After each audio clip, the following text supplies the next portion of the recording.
Bienvenue à cette grande édition du journal sur Mondico Télévision, mesdames et messieurs. Bonsoir, donc voici les squelettes.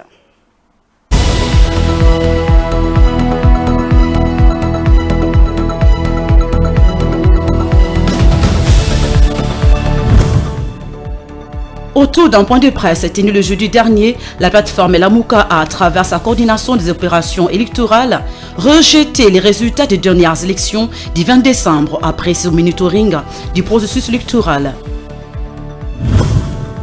Jantini Ngobila, gouverneur déchu de la ville de Kinshasa, a saisi Peter Kazadi à travers une correspondance pour solliciter la levée de la suspension face aux accusations portées sur sa personne. Le pasteur Pierre Kassambakana, accusé d'avoir épousé une mineure, a fait l'objet d'une marche de protestation contre le mariage forcé organisé par les activistes des droits de la femme.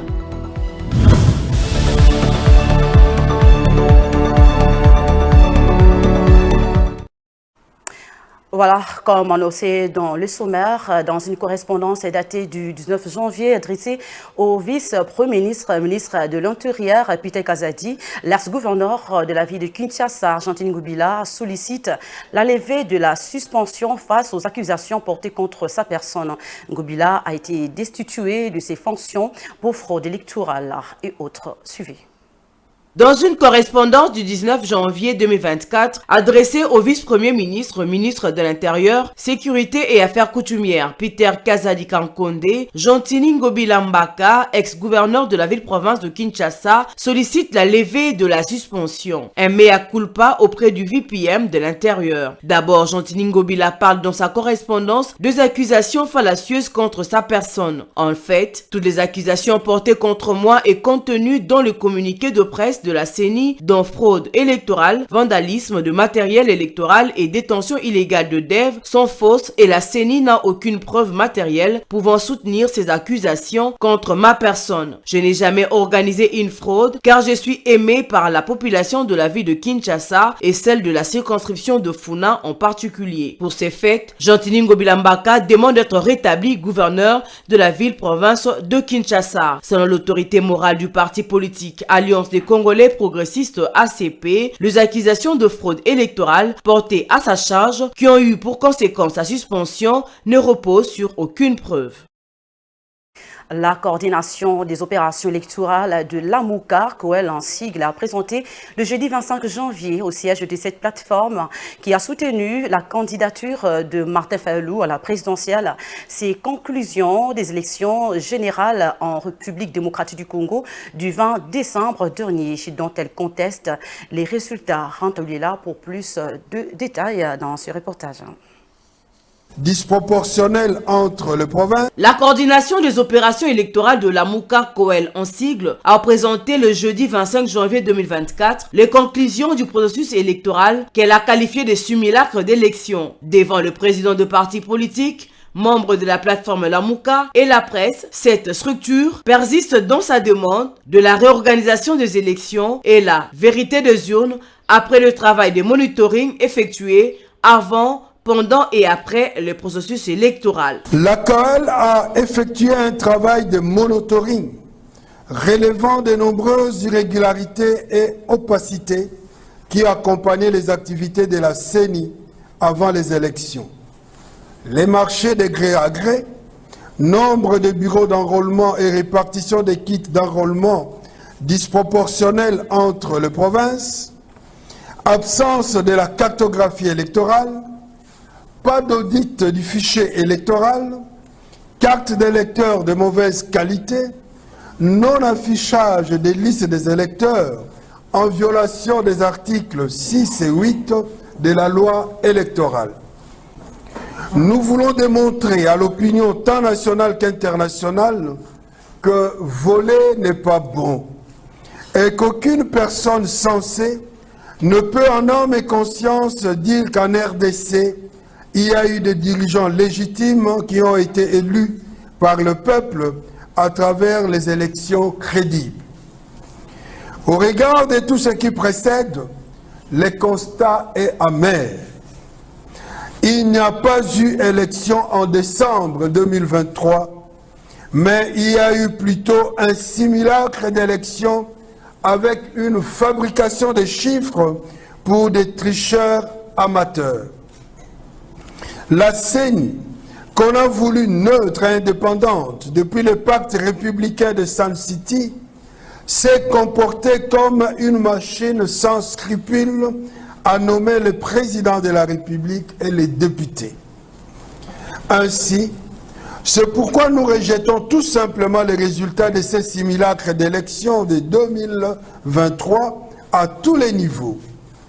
Il doit donc être entendu que l'AMUCA continue de réclamer la vérité des urnes, la souveraineté du peuple qui proviendra des élections crédibles. Les candidats de l'AMUCA, Martin Fayoulou, rejette le résultat de la CENI, confirmé ensuite par la Cour constitutionnelle.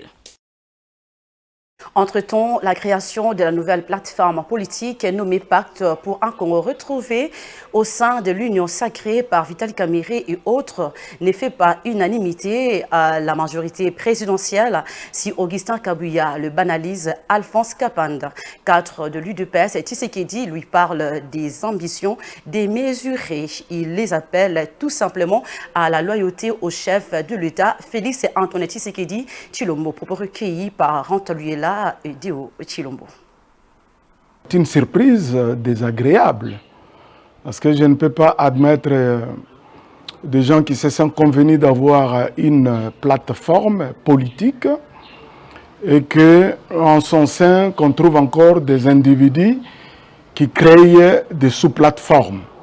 Moi je pense que ça c'est juste un calcul politique pour obtenir une certaine majorité et prévaloir diriger la primature. C'est une erreur de la part de M. Vital Kamerhe, pour lequel j'ai beaucoup de respect, mais malheureusement à travers cet acte, je pense que c'est vraiment manquer de la loyauté envers le chef de l'État et envers les autres de l'Union sacrée.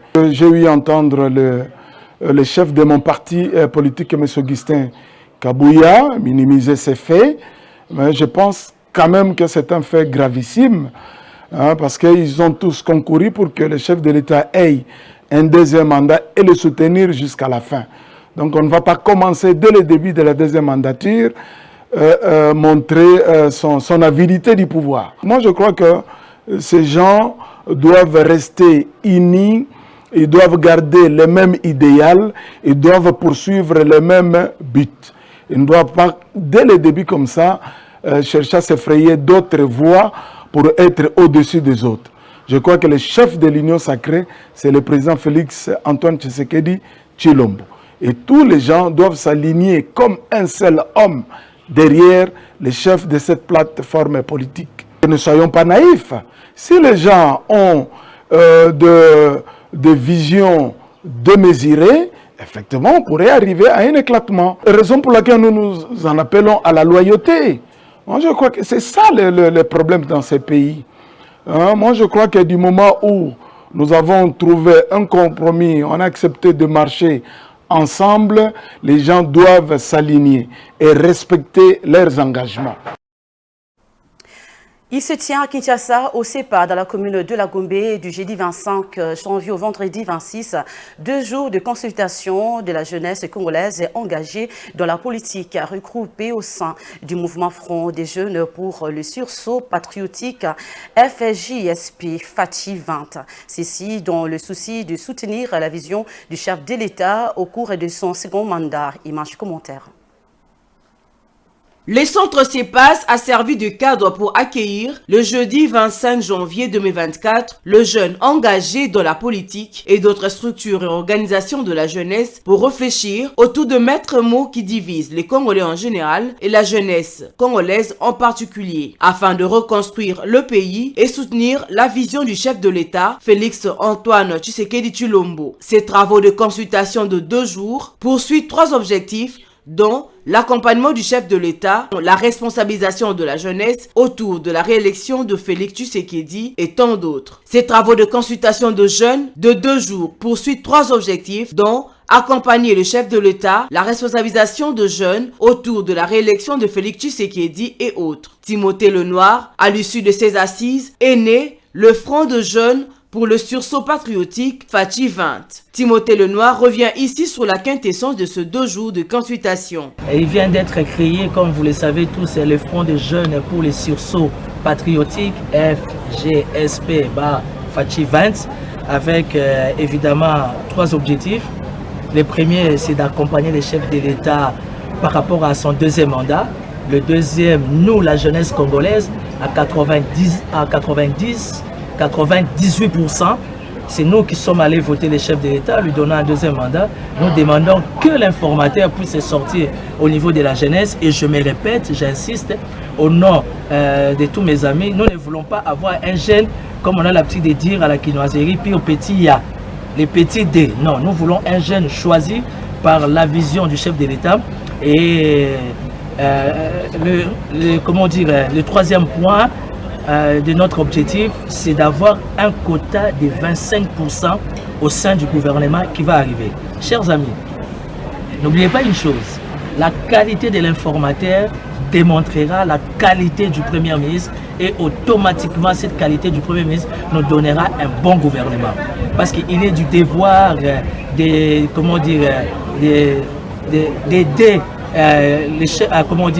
la République à aller de l'avant. Alors c'est sursaut patriotique, ce n'est pas une histoire de coloration politique, mais pourquoi Fachi 20? Parce que nous estimons que c'est le chef de l'État, c'est le seul père, le père de la nation. Il a besoin d'être accompagné, mais avec une nouvelle dynamique, avec une nouvelle synergie, et c'est faisable. Raison pour laquelle les amis et moi, nous avons eu à initier les 2 jours de consultation des jeunes. Vous avez vécu et vous avez, palpé du doigt comment est-ce qu'il y a eu présence ou encore manifestation des structures des jeunes. Pour un premier jour, nous sommes très contents, nous sommes très heureux. C'est pour montrer à la face du monde, à la communauté nationale et internationale, que le Front des jeunes pour les sursauts patriotiques, Fachi 20, nous sommes bel et bien vivants. Ces consultations aboutiront à un mémorandum qui sera remis au chef de l'État. Cette structure de jeunes plaide aussi pour une bonne représentativité de jeunes au prochain gouvernement pour améliorer la qualité de la gouvernance. Poursuivons donc ce journal. L'Université de Kinshasa a, à travers son école de l'eau, mené des investigations préliminaires sur les inondations actuelles en RDC. Les chercheurs de cette école ont affirmé que la République démocratique du Congo est dans une région prédisposée à vivre les inondations, d'où l'importance de mettre en place un plan d'action de gestion intégrée des inondations en RDC. L'UNIKIN a promis de produire des réflexions et recommandations concrètes pour aider les autorités compétentes à agir efficacement pour éviter les dégâts. Suivez. Et du côté Les investigations préliminaires initiées par l'Université de Kinshasa sur les inondations actuelles en RDC ont été menées dans différents sites de la ville de Kinshasa, notamment Karigrès, rivière Bichakuchaku, le port public de l'Onatra, l'Ocesendolo, Marsafco, Chalik Metal, Port Yaki et tant d'autres. Pour les enquêteurs, la RDC est un pays prédisposé aux catastrophes et a déjà connu plusieurs inondations. La grande différence est que les pluies enregistrés en 2023 sont inférieurs aux pluies de 1961, l'année où les inondations avaient atteint presque le même niveau. Raphaël Chimanga est professeur et spécialiste de questions liées à l'eau à l'Université de Kinshasa. Il estime que pour les inondations actuelles, il y a des causes d'aggravation telles que la déforestation et la pression des activités humaines le long du fleuve Congo, d'où la nécessité d'encadrement des eaux pour éviter ce genre de catastrophes naturelles. Dans un futur proche, nous allons assister à ce phénomène d'inondation. Faudra-t-il que nous continuions à pleurer les gens chaque année, pleurer nos morts? Je dis, la vie humaine est précieuse, il faut la protéger. Nous devons nous investir pour protéger les vies humaines aux catastrophes dues aux inondations, protéger les biens, protéger les investissements. Et cela est possible. nous voyons qu'il est important que nous puissions mettre en place un plan d'action opérationnel de gestion intégrée des inondations qui va prendre en compte plusieurs actions prioritaires. L'Université de Kinshasa promet de faire régulièrement ce genre d'investigation pour amener les décideurs à réagir aux besoins urgents de la population. Pour le recteur de cette université de la RDC, les questions de l'eau sont parmi les questions prioritaires. Nous serons désormais et toujours présents et nous ferons entendre notre voix auprès des décideurs qui se sentiront aujourd'hui traqués absolument par le monde universitaire et la population tout simplement. Nous avons à l'Université de Kinshasa aujourd'hui une école de l'eau qui s'occupe également des questions du bassin du fleuve Congo. Il faut que cette école de l'eau réponde aux questions qui concernent l'eau, les inondations en premier, et l'urbanisation, etc. nous concerne. Toutes les recommandations de ces réflexions ont été transmises directement aux autorités compétentes pour des actions plus efficaces. Prochainement, l'Université de Kinshasa compte organiser une réflexion sur le problème des embouteillages qui dérange aussi la population quinoise. Changeons des chapitres. Les activistes des droits des femmes ont organisé une marche de protestation le jeudi 25 janvier 2024. Par cette manifestation, elles voulaient dénoncer les mariages forcés dont sont victimes les filles mineures, non seulement à Kinshasa, mais également dans le reste du pays. Le dernier cas en date, c'est le mariage du pasteur Kassambakana qui a récemment pris en mariage une fille d'apparence mineure, un cas qui a défrayé la chronique. Suivez. Une mobilisation tous azimuts, c'est celle des femmes juristes, journalistes et autres organisations féminines. Foulard blanc sur la tête, de noir vêtues, elles ont manifesté contre le mariage forcé dont sont victimes de nombreuses jeunes femmes à travers le pays. Pour ces activistes de droits des femmes, la goutte d'eau qui a fait déborder le vase, c'est le mariage du pasteur Pierre Kassambakana avec une fille d'apparence mineure. Elles sont parties de la place des évolués jusqu'au palais de justice, siège du ministère de la Justice et garde des Sceaux, un ministère dirigé par une femme. L'avocate Honorine Bokachanga était parmi les manifestantes. Nous, les mamans congolaises, les femmes congolaises, réunies au sein du cadre du groupe de pression des organisations de défense des droits des femmes, venons solliciter votre propre implication dans l'affaire du mariage forcé engagé entre le pasteur Pierre Kassambakana et la jeune adolescente Meda. Monsieur le Président de la République, en votre qualité de champion de la masculinité positive, les femmes congolaises vous interpellent. Et vous avez dit lors de votre discours d'investiture que les erreurs du passé ne doivent plus se reproduire. Voilà pourquoi nous sollicitons votre implication personnelle, monsieur le chef de l'État, que cette affaire soit tranchée, qu'il n'y ait pas de viol. Nous dénonçons les viols, nous dénonçons le mariage précoce, nous dénonçons le mariage forcé auprès de la jeune fille. Au point de chute de leur marche, ces manifestantes ont déposé un mémorandum. Dans ce document, elles ont repris un certain nombre de recommandations adressées au chef de l'État fraîchement réélu. Le mariage forcé est condamné par la loi congolaise et personne ne peut accepter de donner sa fille comme cadeau sans son consentement à une tierce personne. Maître Honorine Bokachanga soutient cette disposition légale. Contre ce mariage. Nous sommes contre ce mariage. Notre présence en ces lieux est significative pour dire que nous sommes venus devant ceux qui rendent la justice et leur dire que les lois de notre pays qu'ils appliquent doivent rendre justice. Un enfant de moins de 18 ans ne peut pas se marier, on ne peut pas la donner en mariage. Si vous l'épousez, c'est une violence. Le pasteur Pierre Kassambakana est en détention provisoire à la prison centrale de Makala en attendant l'aboutissement des enquêtes. Pour ces manifestantes, ce pasteur doit subir la rigueur de la loi. La place de la jeune fille n'est pas dans le mariage, mais plutôt à l'école.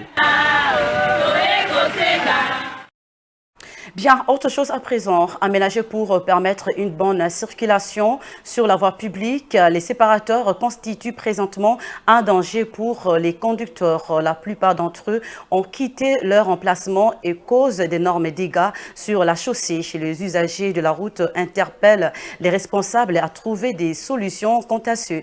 C'est la raison pour laquelle la Commission nationale de prévention routière, CNPR, veut être associée dans la pose de ces équipements afin d'éviter qu'ils ne soient à la base d'accidents de circulation. Regardez.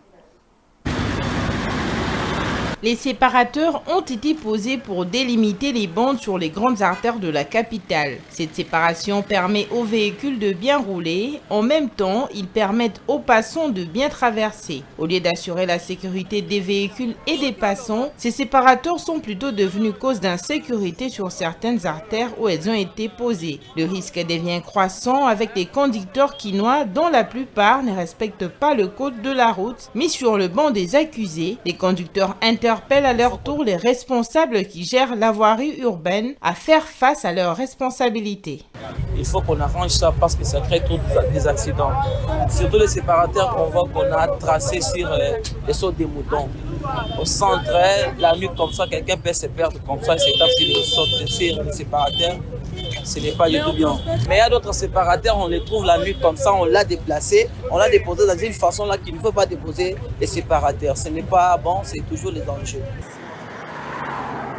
Les piétons sont les principales victimes d'accidents de circulation à cause de la désorganisation de ces séparateurs. Comme tant d'autres, Héritier Ifoko ne jure que sur la remise en état de ces séparateurs pour faciliter le trafic sur la voie publique.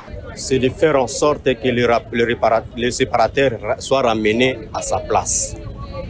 Il faut que l'office des routes ou la structure qui s'occupe de l'entretien des routes puisse ramener ce séparateur à sa place.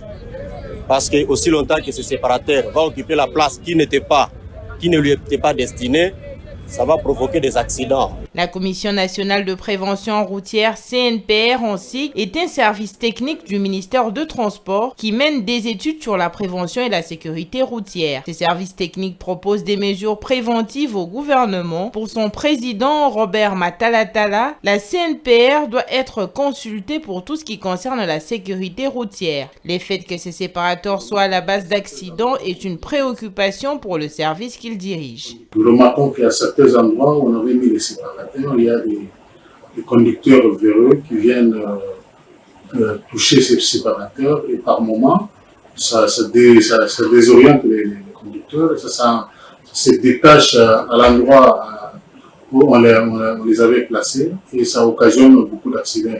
Ce sont des cas que nous déplorons, nous, à la Commission nationale de prévention routière, parce que nous l'avions dit tout au début, avant qu'on fasse une quelconque signalisation sur la route, il faut la présence de la Commission nationale de prévention routière. Dès lors que nous, Commission nationale de prévention routière, nous sommes déjà avertis et que nous participons à la mise en place de ces séparateurs ou de toute autre signalisation, quand il y a un problème, nous saurons, nous à notre niveau, que faire pour dégager cet élément qui va créer un obstacle sur la route. Outre les séparateurs en béton, il existe également des séparateurs modulaires qui, une fois la nuit tombée, scintillent comme les balises sur la piste d'un aéroport. Ces outils permettent aux conducteurs de bien rouler même la nuit pour justement éviter les accidents de circulation. Parlons culture, la projection du film documentaire Lumumba, le retour d'un héros au centre culturel Wallonie-Bruxelles, jeudi 25 janvier 2024 à Kinshasa. Après sa diffusion en salle et en télévision en Belgique, le film documentaire Lumumba est actuellement projeté en République démocratique du Congo, MICA, pour plus de détails. Après sa diffusion en salle et en télévision en Belgique, le film documentaire Lumumba, le retour d'un héros, est actuellement projeté en République démocratique du Congo dans les villes de Kisangani et Kinshasa. Le film retrace le parcours du retour au Congo en juin 2021 de la dépouille du premier ministre congolais assassiné en janvier 1961 avec ses collaborateurs Joseph Okito et Maurice Mpolo. Mais l'histoire ne s'arrête pas à ces événements-là. Lumumba, le le retour d'un héros se penche sur l'histoire de cette figure clé de l'indépendance congolaise, ainsi que son héritage vu par les Congolais, mais aussi par le Belge, notamment de la diaspora. Il pose aussi la question du culte de l'impunité, comme le dit son petit-neveu Jean-Jacques Lumumba, autour de ce triple assassinat qui a marqué l'histoire du Congo, mais aussi de la Belgique, qui a une responsabilité importante dans cette affaire. Il pose aussi la question du culte de l'impunité, comme le dit son petit-neveu Jean-Jacques Lumumba, autour de ce triple assassinat qui a marqué l'histoire du Congo, mais aussi de la Belgique, qui a une responsabilité importante dans cette affaire. Les projections sont organisées en collaboration avec l'espace culturel Ngoma à Kisangani, le centre Wallonie-Bruxelles de Kinshasa, plusieurs écoles de la commune de Kimbanteke, la maison de la laïcité à Limete ou encore la compagnie de théâtre Les Intrigants Anjili. Plusieurs écoles de la commune de Kimbanteke, la maison de la laïcité à Limete ou encore la compagnie de théâtre Les Intrigants Anjili. Et en sport, le comité de gestion de la Ligue nationale de football, la LINAFoot, suspend le résultat du derby qui mettait aux prises le DSMP à l'ASV Club en match remis de la 13e journée à Kinshasa au stade des Martyrs lors du derby entre le Daring Club Motema Pembe et l'AS Victoria Club soldé sur une triste fin émaillée des ommettes. Et c'est ce qui ressort de ce communiqué de presse Paris le jeudi 25 janvier 2024 suite aux graves incidents survenus le mercredi 24 janvier. Enoch Kalonji pour le reportage. Et un derby ne se joue pas, ça se gagne, surtout avec envie. 24 heures se sont écoulées après le spectacle abasourdissant du stade Tata Raphaël. Les 191e derby interrompu à la 36e minute de jeu suite aux échauffourées causées par les supporters du DSMP qui protestaient contre les pénaltys accordés à l'ASV Club, rendant la suite impossible pendant 1h30 minutes. C'est à cause de l'abondance de jeux de projectiles qui pleuvaient de partout sur la pelouse alors que le spectacle semblait être à la hauteur d'un grand derby. Ces deux équipes sur la pelouse gratifiée d'une partie de football plaisante et emballante. D'un côté, l'ASV Club avec son jeu direct mené par Eli Panzou de grand jour et l'autre côté, en réaction, les Daring Club Motema Pembe avec ses attaques placées en transmission avec une touche de balle. Si la LINAFoot advenait à rendre sa décision à l'égard de l'article 44 du code disciplinaire de la FECOFA, les DSMP dont les supporters étaient à l'origine de l'arrêt définitif du match devaient perdre les 3 points de la rencontre. Rappelons que cette saison, certains rendez-vous du championnat d'élite dans le groupe B ont été à l'épicentre des actes barbares et des vandalismes de la part du 12e homme. Les forfaitaires, l'ASV Club et les DSMP n'en est pas à une. D'ailleurs, en son temps, après la casse du 4 octobre 2023, le ministre des Sports et Loisirs François Kaboulou Mona Kaboulou avait pris une décision impopulaire de faire jouer ces derbies à huis clos. C'est tout pour ce soir, place au rappel des titres.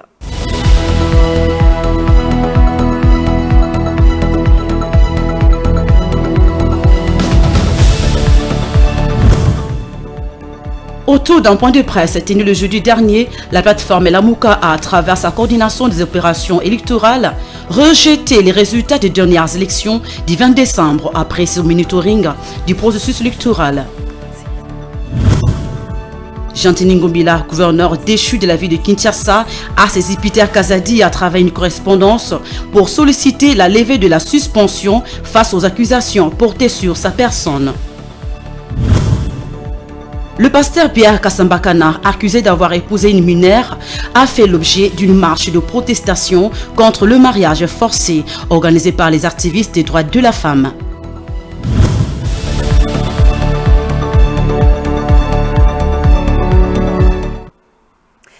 Merci d'avoir suivi ce journal. Alors, traité continue sur Mantico Télévision. Au revoir.